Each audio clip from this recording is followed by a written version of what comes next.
మోసగాడైన యాకోబు కన్నీళ్ల ప్రార్థన ద్వారా గొప్ప నాయకుడైన దేవునికి స్తోత్రం కలుగును గాక. నీలో కూడా దేవుడు ప్రేమిస్తున్నాడు, దేవుడు పిలుస్తున్నాడు. అంటే నాకు పలానా లోపం ఉన్నది, అమ్మో నాకు పలానా బలహీనత ఉన్నది, నాకు పలానా బలహీనతలు ఉన్నాయి, నేను సేవ చేయలేని అంటున్నావా? ఎంతమంది సాకులు చెప్తున్నారు సేవ చేయమంటే. నాకు ఆ లోపం ఉన్నది, నాకు ఈ లోపం ఉన్నది. నాకు లోపాలను సవరించే దేవుడు మన దేవుడు. దేవుడు పిలిచిన లోపాలున్న మనిషి మోసగాడైన యాకోబు మహానాయకుడయ్యాడు. దేవుని పిల్లారా, నీ లోపాలు ఎవరి దగ్గర ఒప్పుకోవాలంటే యేసు ప్రభు దగ్గర ఒప్పుకోవాలి. ఎందుకంటే ఆయన పరిశుద్ధుడు, పాపం లేని దేవుడు. అందుకోసం లాబానింటికి పోయాడు. వెళ్ళేటప్పుడు ఏమి లేని వాడిగా వెళ్ళాడు. వెళ్ళేటప్పుడు నాలాగా ఏమి లేని వాడికి వచ్చాడు కరుణాపురానికి.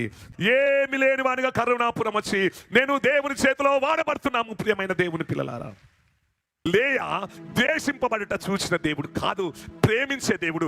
లేయను ప్రేమిస్తున్నాడు, నన్ను ప్రేమించాడు. ద్వేషింపబడ్డా నిన్ను ప్రేమిస్తున్నాడు. ఈ ప్రపంచంలో ఉన్న ప్రతి మానవుణ్ణి ప్రేమిస్తున్నాడు.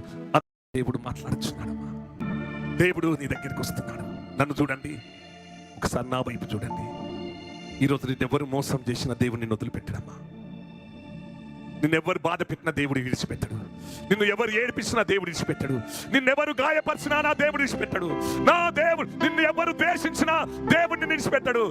నిన్నెవరు అసహించుకున్నా, నిన్నెవరు దిక్కుమాలిన దానిలాగా చూసినా, పనికి మాలిన దానిగా చూసినా కూడా నా దేవుడు విడిచిపెట్టాడు. బాబు, ఇది ఒక పనికి మాలింది, దీనికో ఉద్యోగం లేదు, దీనికో పెళ్లి కాలేదు, దీనికో ఇల్లు లేదు, దీనికో ఆస్తి లేదు, దీనికో ఐశ్వర్యం లేదు, దీని జీవితం వేస్ట్ అని లోకము నిన్ను విడిచిపెట్టినా కూడా నా దేవుడు అంటున్నాడు, నా కుమారుడా నేను నిన్ను ప్రేమిస్తున్నాను కుమారుడా, నా కుమార్తె నేను నిన్ను ప్రేమిస్తున్నాను కుమార్తె, నేను నీ జీవితంలో గొప్ప కార్యం చేయబోచున్నాను. ఈరోజు కళ్ళు మూసుకొని నీ దేవుణ్ణి అడుగు. ఈరోజు నువ్వు దేవుణ్ణి అడుగు, ప్రార్థన చేయి.